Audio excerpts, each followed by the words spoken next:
2019 Players Championship winner, Rory McIlroy, to the interview room here. Rory, making your 12th start this year at TPC Sawgrass. Thoughts on the week?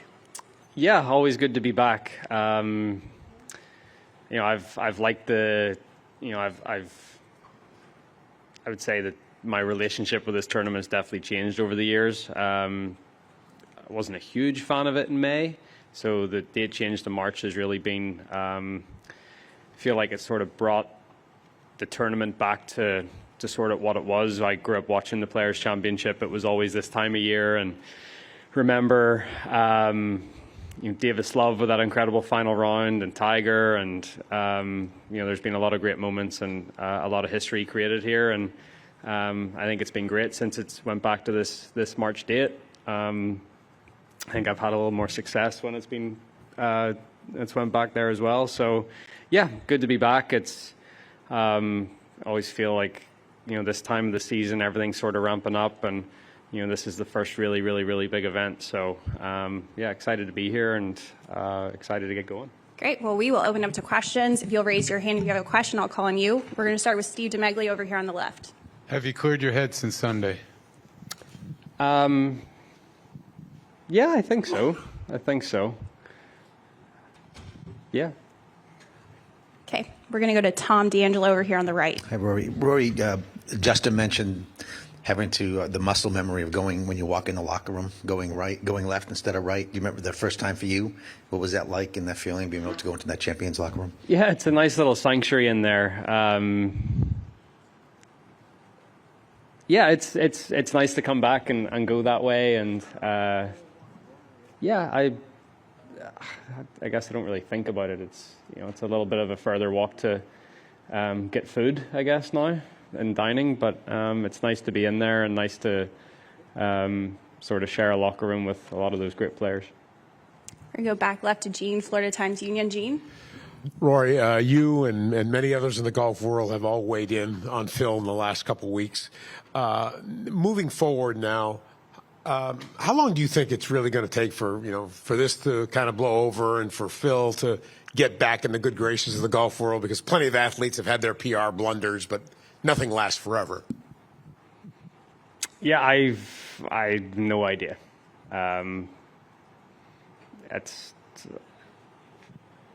You'd have to ask him whenever he resurfaces, but for me, I'm sort of over the whole thing and ready to move on. Dan Rappaport on the right. Colin was talking about how his perception of this tournament has changed since he's turned professional. It does feel like the tournament has grown in stature. How does a tournament do that besides money? I think, well, everything. I mean, you got like at all these TVs in here, you 24/7 coverage of it. I think the changes to the golf course, the aesthetics of it, the sort of the setup, the agronomy,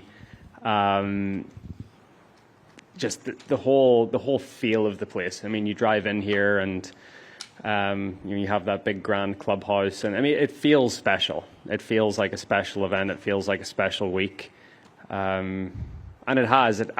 It has got bigger and better most years. I think there's a lot of thought and a lot of a lot of new ideas that are brought to the table for this event. This is where, you know, the PGA Tour can showcase what they have.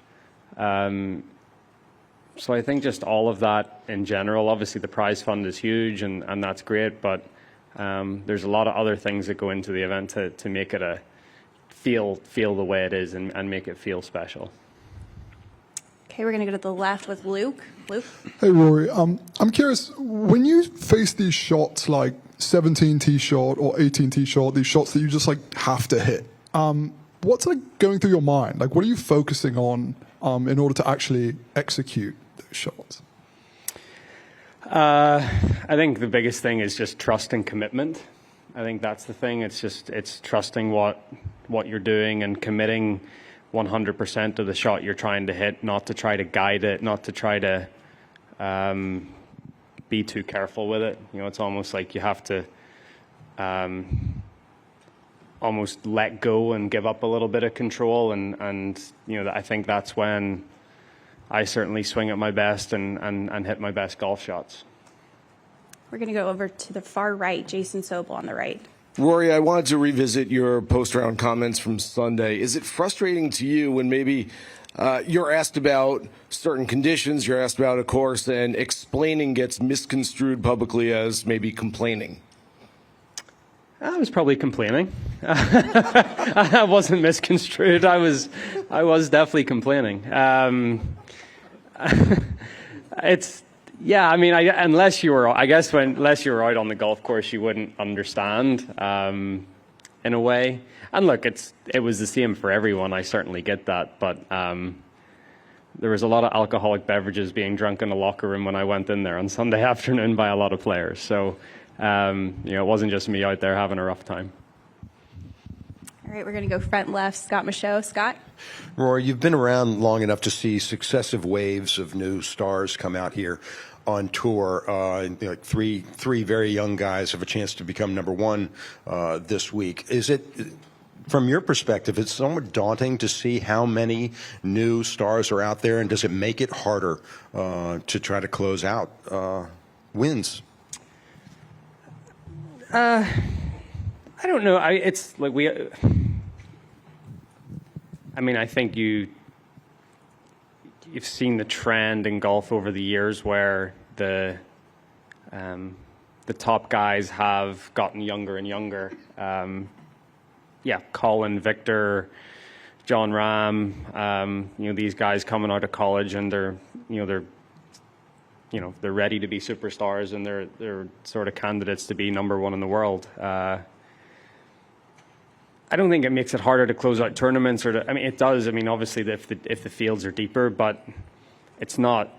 None of that's necessarily in my control. Like, I can't control what those guys do. All I can do is go out and play the best golf that I can, and if that's good enough to win tournaments, that's great. And if it's not, then you have to try to make improvements and see where you can. But I still feel like my best golf is more than good enough to win the biggest golf tournaments in the world. So I don't worry about that. Okay, we're going to take two questions at the back. First, Ann, and then Michael. Hey, Rory, what's the first thing you think about when you approach the 17th? Take us through your thought process on that hole. I think one of the biggest things on 17 is just making sure you get the wind right. There's sort of high camera tower sort of beside the 16th fairway there, and there's usually a flag up on top, so you're looking at that just to see where the wind's coming from and if it's switching, or if you're getting like any gusts from a different direction. That's something to really take into account. And then sometimes it's nice not to be the first one on the tee, just to see what your playing partners do. So I'm not saying that that's a reason to maybe not make birdie on 16, but sometimes it's it is nice to have a couple of guys go ahead of you just to see what the ball is doing. But you're not really trying to go for the pin on 17. You're just trying to hit it into the middle of the green. And, you make 4 threes in 17 and move on this week, you're going to gain strokes on the field. So, there's certainly a lot more birdie holes out there. And, on this golf course, you just have to pick and choose your battles. And 17 isn't one to go, chasing the pin. Michael? Rory, you talked about, I'm right here, man, right by Ann. Keep looking back where you were. There you go. What's up, man? You talked about the brutality of last week and coming into this week, 2 hard golf courses in a row. What did you do to decompress? Like, how do you let last week go and yet still know you're going to have that kind of energy going into this week, especially with the weather forecast? Yeah, yesterday was just more of a like an off day, a travel day. Made our way up from Orlando, got a quick workout in here, and I just got organized. I didn't touch the clubs. I just sort of left them alone for a day, and sort of regroup and just have a nice night and not think about it too much and regroup this morning and go out and go through my normal routine. Obviously, do this and then. Practice, play a few holes, and get into preparing for a golf tournament again. I think sometimes those Mondays between tournaments can be important to just sort of flip the switch a little bit and recharge, and then you wake up on Tuesday morning and feel a bit better about everything, and you get after it again. We're going to go right to the left over here. Yes, I'm Clayton Freeman with the Florida Times. Ian, obviously had great success here 3 years ago. Of course, last year you came in here and started with 79. How do you psychologically adjust to being able to put that behind you and being able to start this tournament well, especially knowing what we could be doing with weather-wise? Yeah, for sure. Yeah, I didn't know it was 79 last year. I tried to forget about it, but thanks for reminding me. But yeah, I came in here last year not very confident in my golf game. I didn't feel like I was playing well. I sort of had a two-way miss going. I was missing it left, missing it right. So I'm a lot more comfortable with my game coming in this year. So I don't want to tempt fate, but there'd have to be a drastic change in my game from now until Thursday for me to go and shoot 79 in the first round. But it is golf, and you never know. But yeah, I feel just much more comfortable with where my game is, where my swing's at. And it's always important to get off to good starts in golf tournaments, and I obviously didn't do that last year, but in 2019 I did. I got off to a great start the first 2 days, and that set me up to have a solid weekend and go on and win. So, I'm playing Thursday afternoon and Friday morning. The weather forecast looks like it's going to be the same for everyone. Just looks like rain pretty much all day those 2 days. So, just try to handle the conditions as best as we can, and try to shoot a couple of solid scores and get through to the weekend and go from there. We're going to go over to Doug on the right. Rory, when you were saying Sunday that it's a course that made you maybe feel like you were playing worse than you actually were, I'm assuming that was mostly condition related. Is there actually courses that can do that to you? Yeah, I mean, courses or certain types of, I guess you can get golf courses that make you feel uncomfortable, just with visuals and tee shots and stuff. But for the most part, it's more, you'd never want to go out and shoot 8 over a weekend, but I didn't feel like that it was as bad as that. I guess it was just, it was more, maybe me just getting frustrated and mentally not being able to handle that challenge a bit. But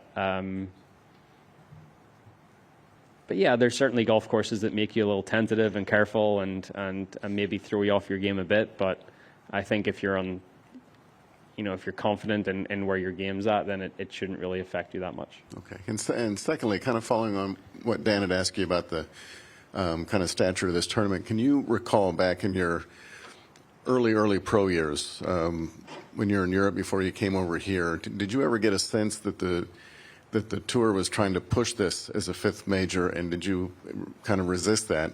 And if not, how did it evolve? Did it evolve to its place just by letting it go, by letting people kind of see it for what it is?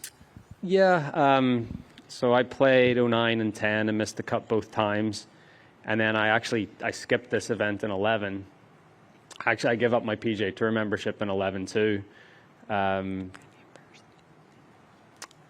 Yeah, and there was a couple, I was influenced by certain things or certain people, and that's what sort of led to that decision. But then 2012 came back, and it was as I said, my relationship with this tournament has definitely changed over the years. I don't feel like the tour pushed the fifth major name in any way. It just is sort of what became of it, and but it certainly has just it's got bigger and better each and every year, and they've done a wonderful job with it. It's been I think all the players would agree with that, and yeah, I mean it's certainly one of the from the start of my career where it wasn't one of my favorites. It's certainly up there in the top, at least the top half dozen that I want to play and want to make sure that my game's in shape for. while we've got your attention, we're going to go right here to the front. Rory, your dad was a major part of you playing golf. And coming up, I know you had a great team. What do you see your role as for youngsters and your own children? And you started a wonderful family, and congratulations. Thank you. But how do you see yourself, and what role should the professionals, particularly at this level, should play in the growing of the game for other youngsters, not only from those in Ireland, but from all over the world? How do you see that? Yeah, I mean, I think when you reach this this level or this stature in the game, there's a responsibility there that comes with that. I'll always remember when I won the U.S. Open in 2011.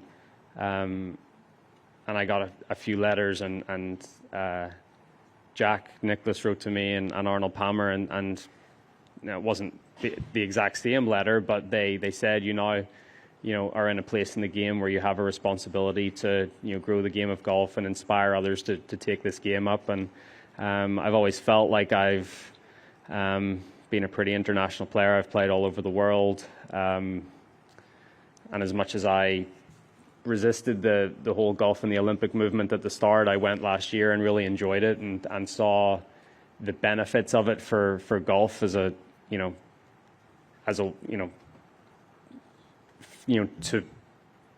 for it to go to a wider audience and for more people, more countries to get involved with it. So I certainly saw the benefits of that and think that that's a wonderful initiative, and happy that I could play some small part in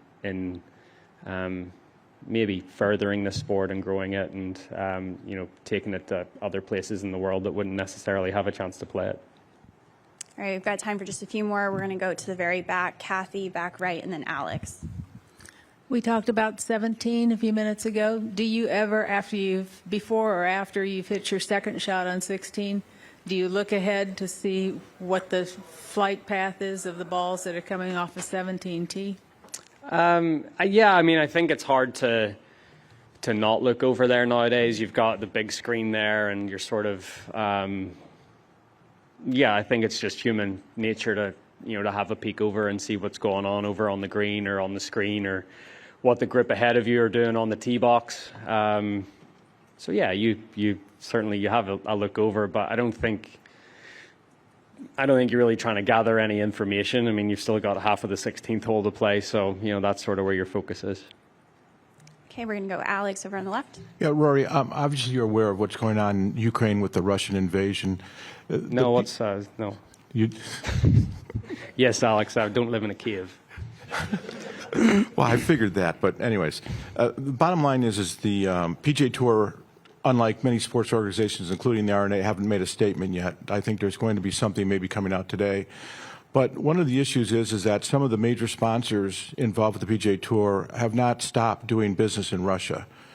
Do you have a thought on what the tour should or shouldn't do in these situations? Yeah, I think what's going on in Ukraine is absolutely horrible. I think everyone would agree with that. It's absolutely brutal. It's sad. It's heartbreaking to see what's happening to that country and those people and the families. And it's something that I don't understand.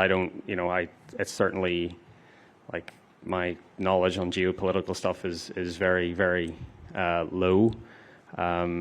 But I just think from a human side of things, it's just horrible what's going on. I'm sure Jay's in here in an hour or so, and he'll be able to speak more on that and the business side of things. But I mean, I've seen a lot of companies pull back. I saw Shell today is not going to buy Russian oil. Yeah, and I think at this point it's only the right thing to do. I think the international community has to come together and I guess do whatever they can to, I don't know if they can stop it or, make it more difficult or whatever it is, but it's horrendous what's going on, and I think everyone can agree with that. Okay, last two questions. We're going to go to Adam and then Bob. Rory, if you were to give Jay Monahan a report card, where would you give him high marks, and where is there room for improvement? I think growing the business of the tour. I think the TV deal, that the domestic rights deal that the PGA Tour did a year or so ago was incredible. So like the business side of the tour had everything to do with putting more money in players' pockets. I think he's done a fantastic job. I think the one thing that the tour in general could do a better job at is transparency. Whether that be with, just with everything. I think transparency and maybe it not being as closed the shop, or like I've always felt that a few of the like bans or suspensions, I think that should all be announced. I think that should be more transparent. I've always said that. But I mean, that's something I'm sure they're working on and have constant dialogue in. But, I'd say overall, Jay has done a wonderful job in terms of weathering the storm of the pandemic, putting more money in guys' pockets, making this tour the best tour in the world to play on. So, I mean, you're only sort of picking holes if you're really trying to have any negatives. But overall, him and his team have done a great job. A couple weeks ago at Riviera, you said that the Saudi breakaway tour was dead. You still feel that way? I've heard nothing since, so I don't know. Obviously, I don't know where they stand. I don't know, but it seems like pretty much every top player in the world, especially the younger guys, the guys that you really need to get something like that off the ground, they all want to play here, and they've stated their intention, and that's what it is. And you've got John Rahm and Colin Morikawa, Victor Hovland, Justin Thomas, myself. I mean, you got the top players in the world that are all very young and have a long runway ahead of them, and they're all saying the same thing. So I don't see how that could change at this point. For our last question, we're going to Bob Harrig on the left. Bob. Rory, I'm sure you know Tiger's going to the Hall of Fame tomorrow night. I'm just curious from your perspective, if you can remember maybe the first time you met him or played with him on tour, and what it was like for you then, and how the relationship has evolved, obviously, into a friendship, and someone who knows him better than most. Better than most. It's funny. So the first time I ever watched Tiger play golf was I think it was his 95 U.S. Amateur win, or maybe 96. Anyways, he was a big deal when he was an amateur, and obviously he won 3 U.S. amateurs in a row, and turned pro with a lot of hype. So that was the first time I watched him play, and then I met him as I went first to watch him play in 2002 at Mount Juliet, in the WGC. I think it was like the American Express back then. And then, I met him when I was 15 or 16 for the first time. And then, I mean, it's, I think I feel very fortunate because there is this sort of saying that you shouldn't meet your heroes. And Tiger was my hero, and I met him, and he lived up to expectations. He's been nothing but unbelievable to me and my family, and he's been awesome, and he's been an inspiration for so many of us that are out here playing this golf tournament this week, and to see him inducted into the Hall of Fame, which is obviously I know of course he was going to be a Hall of Famer when he was 5 years old, but it's really cool. It's cool that he's here. It's cool that it's happening. And I think he's in a stage in his life where, he's probably appreciates all this just a little bit more at this point. And yeah, I mean, he's, I always say it, we all that are playing here this week have to thank Tiger for, where the game is and where the tour is. And I'm pretty sure it's going to be a pretty nice turnout for him tomorrow night.